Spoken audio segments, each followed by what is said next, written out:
they do even no one make person talk. Them say that Mayegun, that man too they talk. He too they talk. Say Mayegun diary, he they hot like pepper. But every day then they take money in bulk. Woman picking, they the street they hawk. Still them talk say make we no talk. But thank God say Mayegun don't come. So my people make you laugh. Oh yo yo, Mayegun don't come. Oh yo yo, my people make you shout. Oh yo yo, Mayegun don't come. Oh yo yo, Mayegun don't come.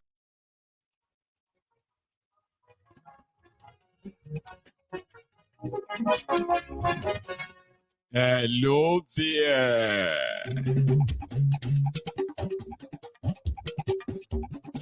Mayegun làwa mọ̀ làmọ̀ tó dòdòdò.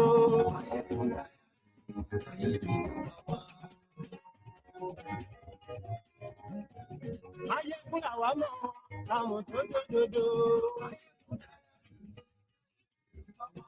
Mayegun ti dé o, ọ̀rẹ́ ara yìí. Lórí Facebook, lórí YouTube. Good morning to you, good afternoon to you, and good evening to you from wherever you are joining this moment.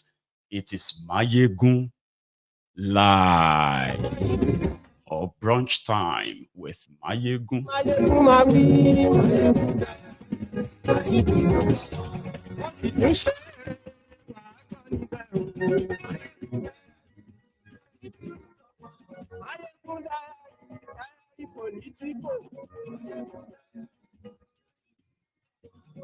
Read the caption and share the broadcasts.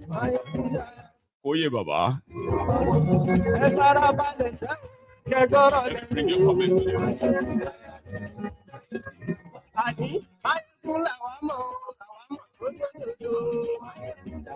No be me go, my hand, see my hand up, okay? If we are so close to the coasts, then maybe, just maybe, it won't be a bad idea to take the road past Odogolu, okay? But in this case, it is some Yoruba deities that they have now kind of decided to amend their plan. That plan that can never change is changing. It is a Yoruba gods now. Yoruba deities are joke.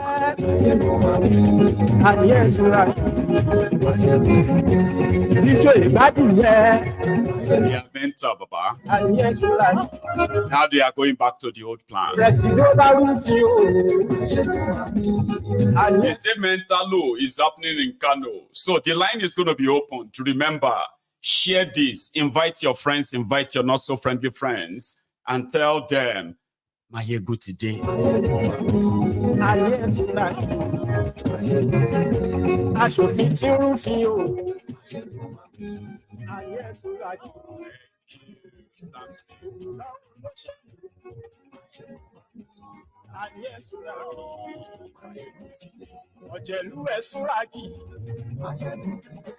Thank you so much for joining me from wherever you are watching right now. But remember, share this. Invite those who should be here with us this moment. Yoruba will say, Aiti ko ifanile, ifati unshe. That means we have not even packed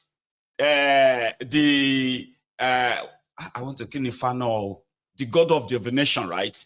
We have not even finished telling you that this old coastal road of a thing, the way they put it together, they have no plan of building any coastal road. That might sound like, can you say that? Because it is true. If you want to build road, you will do environmental assessment, investigation or something like that. So what that simply means is that when you are building new road, fresh new road, there will be something called the right of way, which means from the point A to point Z, that is at the point Z where the road is going to end. All the people that are going to be affected along the line, you would have factored them in one by one. If they are 1 million, you have to factor all of them into your plan. So that's when you are now going to come together and say, okay, there's going to be so much, properties that will give way. There will be some so structures that will give way. And we have factored all this into our final summation. And we are bidding to say, will Mayegun General and Sons Construction Limited, we will be able to deliver Lagos to Calabar Coastal Highway for this price. Here you get now. So the government will now look and say, let us talk to Koye Construction. So Koye Construction will do their own assessment too, and they will present their own bid. Okay, Mayegun's Construction will do it for 10 trillion naira or $10 billion. Koye Construction may come back and say, well, if we want to give you a better job, you have to pay us $13 billion. That is what you call competitive bidding. That gives the government or all the partners that are going to come together clarity, what they are putting their money on. This coastal road, for those who muted the idea, it was to be a build, operate, and handover agreement. It's like me, Mayegun General Construction. Okay, I have been building highways all over the world, like Julius Baja, but not like Julius Baja per se, because Julius Baja is cash and carry. Okay, but me, I have been building everywhere. Okay, maybe like Julius Baja, because they have money. Okay, now it's a big investment. If we build this road for Nigeria, we are going to operate it for the next 30 years. And the profit side of it is that all the penny put into it will be recovered. And here is the profit. So people can put their money together and say, oh yeah, take our money, go and build the road. Since you have told us what we are going to get in return. Nigeria was not supposed to pay a penny for that road. Single shishi, Nigeria was not supposed to pay. Those who are capable of building it were supposed to be the one like investors. So they will come with their design, they will come with their this and that. Government just have to help them with the right of way, settlement of this, settlement of that. And if anybody says, no, don't carry your load past my land, they have right to their land. The government can redesign, these people can redesign their plan and take the road past your house, past your land for you. In a sane country, what was the plan? Then Tifnumbu came. Number one, they redrilled the plan, okay, from where the road was supposed to go to. They changed it because somehow they wanted to preserve their Eco-Atlantic. They violated all agreements, okay? And in that regard, they were not even considering the whole community in their redrawn plan. Their redrawn plan, will wipe out, more than 2,000 houses. So the people protested. Devulu Mayi, who was now the champion, they went straight up, no competitive bidding, no assessment, no nothing. And then the breaking news, Coastal Highway has been awarded to Tifnumbu's confidant, Shaguri. This is kind of like questionable. What's going on? How did they arrive? How did they know that Shaguri can build this and deliver it? Then we started probing it. We discovered that Nigeria go pay. So Nigeria will build it, borrow money, print money, whatever, if they ever. But it's going to be owned by the Shaguri. The Shaguri in Nigeria 45% of their stake in Nigeria is owned by Tifnumbu. Evidently, Tifnumbu's son is a member of the board of Shaguri. Now, Shaguri can build the road, high tech, okay? But they were supposed to use their money, their own money. Then they announced Tifnumbu has paid them 1 trillion naira. And the Shaguri group says, oh, we have accessed it, right? It's going to cost 15 trillion. Oh, 15 trillion, approved. They can't do stakeholders meeting where they expected people to just know that this thing is for development. It will bring development to you. Remember, government is, they can say, Umayi, you go soon pay you. If you say you the mental, no be only houses you go demolish here. You are going to demolish our ancestors, our deities, shrines, all of that. If you try it, all of you would. I don't know how you kind of believe it because you always kind of talk loosely. We tell you all that in are nonsense. Alaye, no be nonsense. So they won, and that is why Tifnumbu and his gang, since they have started demolishing multi-million-dollar properties, people are they've already lost their, I'm talking about thousands of people. Landmark alone, from record, they have more than 4,000 staff that works for them in their entire establishment in that place. Okay? Now, that has been cut down by more than 70%. Wherever the numbers are of those who are left, their days are numbered. It's just going to be a matter of time before they will be laid off. So now they can reverse back. They can reverse all of that. So for the sake of our deities, Orisha, Yoruba, now what they couldn't do to save millions of dollars businesses, they have decided to now do it now. They will now make 9 kilometers adjustment on their plan that they said nothing can change it. Government is, So now they will preserve Okunja.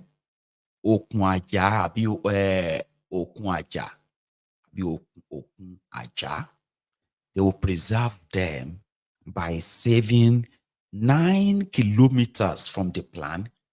And 9 kilometers then means they will now go back after this landmark Feel Good Beach or something like that. There's something called Good Beach or something. And many other businesses and beaches there that they destroyed, right? So after them, now they can go back to the normal plan that they met, readjusted. It's all about land grabbing, isn't it? Anyway, I'll come back to that Naja this, okay? I mean, coastal road to nowhere. We'll come back to that. In Kano, while the State House of Assembly announced yesterday that the party was over for Gandola, the Babariga Mobile Banking CEO of Kano, the APC, Egbekegbese National Chairman, Gandola, who out of, an attempt of trying to save himself and save his head, decided to break up the Kano Emirate. It got broken into about 7 in order to get rid of Lamido Sanusi. Now, long story short, Sanusi has now been called back after that removal in 2018. Was it 2018? No, it was 2020. Anyway, people actually went to court to stop that. I expected that though. What I didn't, I expected that too.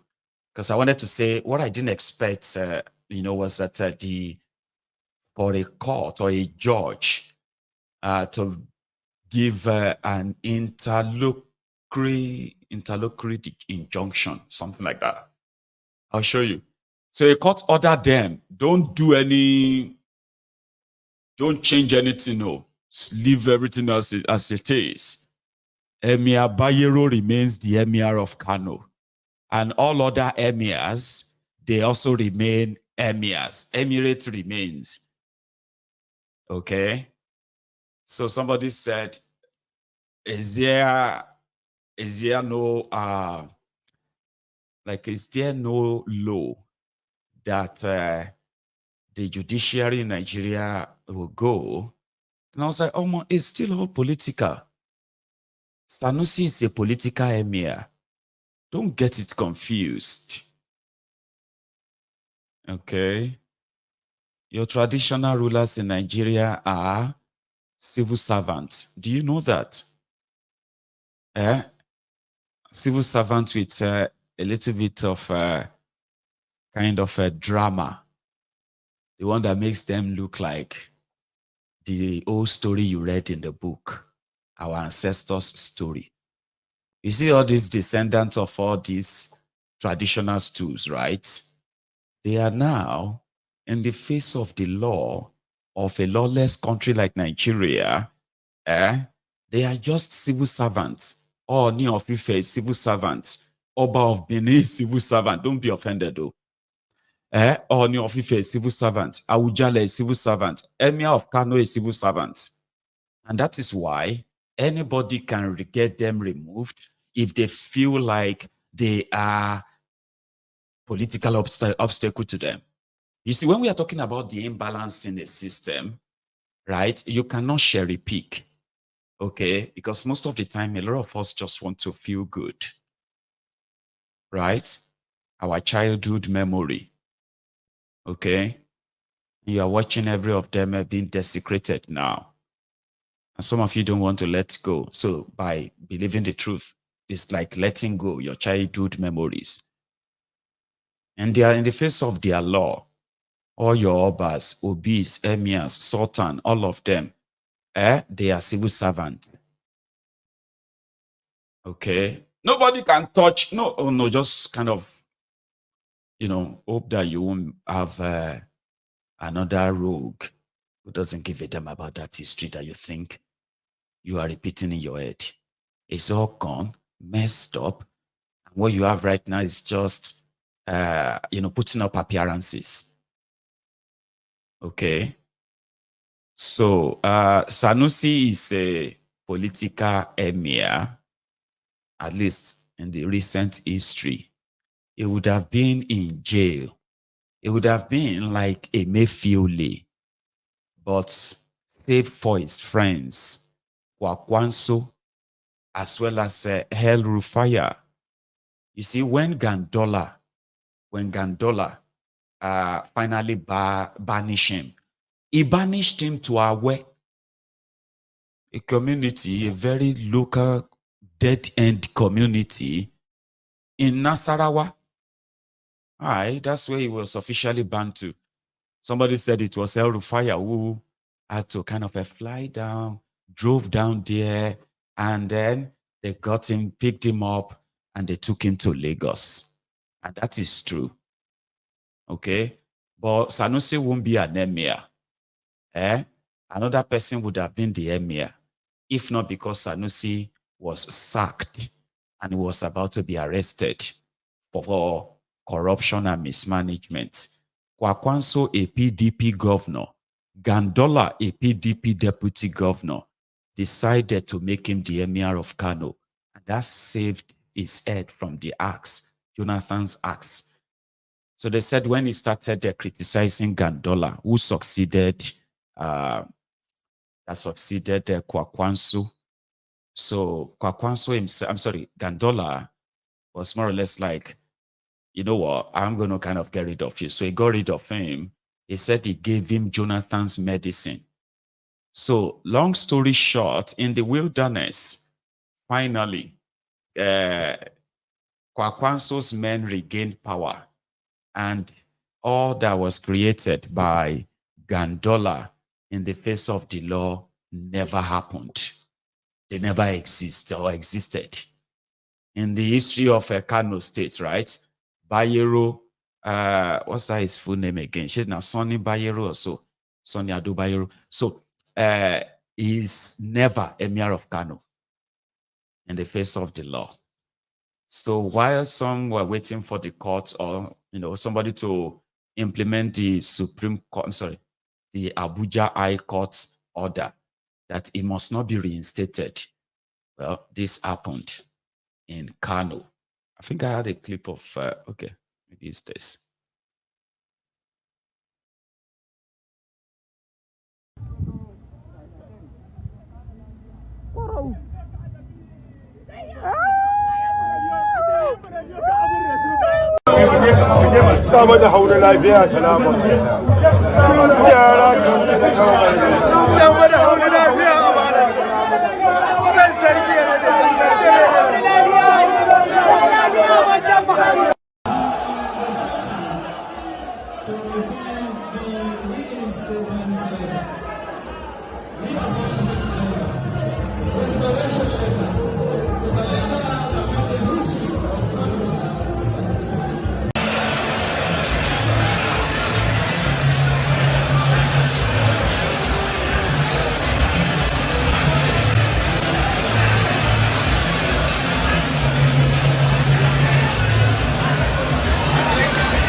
To receive the reinstatement letter, reaffirmation letter, restoration letter.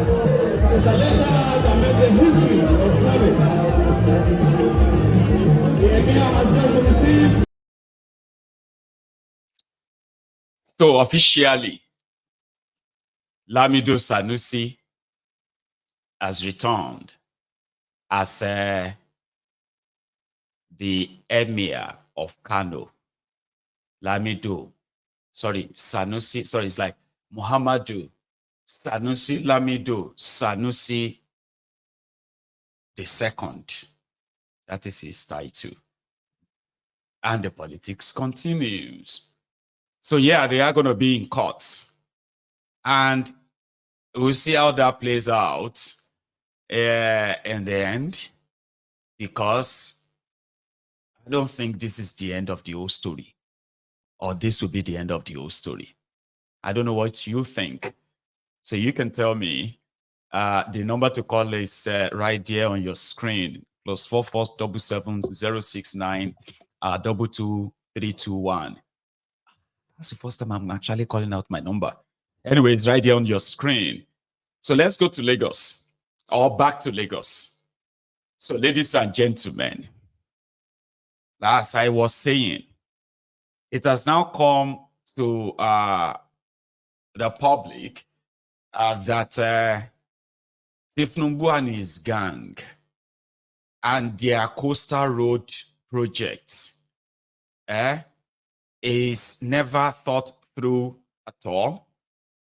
They have chosen to destroy hundreds of millions of dollars businesses to realize that. And if anyone thinks they don't know what they are doing, then maybe you are the one that is not paying attention. For the Okun Aja people, I have a caller, but I'm going to ask him to wait on the line. Stay on the line for me before I continue. Before you join, sir, there.